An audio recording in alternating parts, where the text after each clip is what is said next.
સમાચાર છોટાઉદેપુરમાં નકલી કચેરીઓ અંગે સરકારે ગૃહમાં જવાબ આપ્યો છે।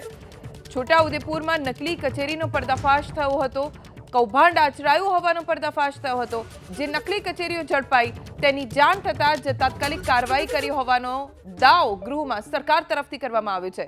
સરકાર તરફથી કહેવાયું કે જવાબદાર અધિકારીઓ સામે પણ કાર્યવાહી કરવામાં આવી છે।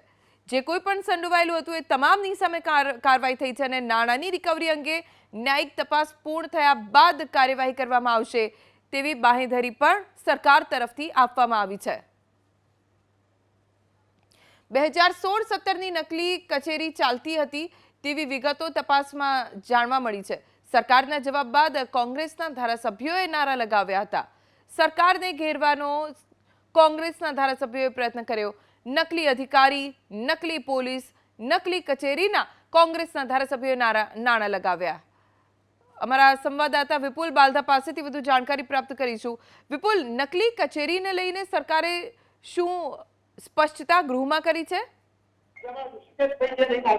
જે રીતે આજે પ્રશ્નોત્તરી કાળ દરમિયાન તુષાર ચૌધરી જે કોંગ્રેસના ધારાસભ્ય છે તેમના દ્વારા છોટાઉદેપુર જિલ્લામાં જે નકલી કચેરીઓ પકડાઈ છે તે અંગેનો પ્રશ્ન કર્યો હતો, જેમાં શિક્ષણ મંત્રીએ જવાબ આપ્યો હતો કે સરકારને કોઈ પણ ફરિયાદ મળી ન હતી, પરંતુ સરકારને ધ્યાને આવતા જે કચેરી હતી તેની સામે જે માહિતી મળી હતી તેમની સામે ફરિયાદ નોંધાવવામાં આવી છે। પણ મહત્વપૂર્ણ બાબત છે કે સરકારની જે નીતિ છે તે કોઈ પણને સાખી લેવાની નથી। તો સાથે જ એ પણ માહિતી બહાર આવી હતી કે આદિજાતિ વિભાગ દ્વારા 21 કરોડ રૂપિયાની ફાળવણી જે છે તે આ નકલી કચેરીને કરવામાં આવી છે। આ સમગ્ર જવાબ દરમિયાન કેટલા વર્ષથી આ કચેરીઓ ચાલી રહી હતી તેમાં વર્ષ 16-17થી આ ચાલતી હોવાની માહિતી શિક્ષણ મંત્રીએ જણાવ્યું હતું કે પ્રાપ્ત થઈ છે, પરંતુ આ પ્રશ્નના જવાબ સમયે જ કોંગ્રેસના સભ્યો દ્વારા કચેરી નકલી હોવા સહિતના નારાઓ લગાવ્યા હતા અને અધ્યક્ષે આ તમામ કોંગ્રેસના સભ્યોને શાંતિથી પોતાની વાત રજૂ કરવા માટે સમજાવટનો પ્રયાસ કર્યો હતો, પરંતુ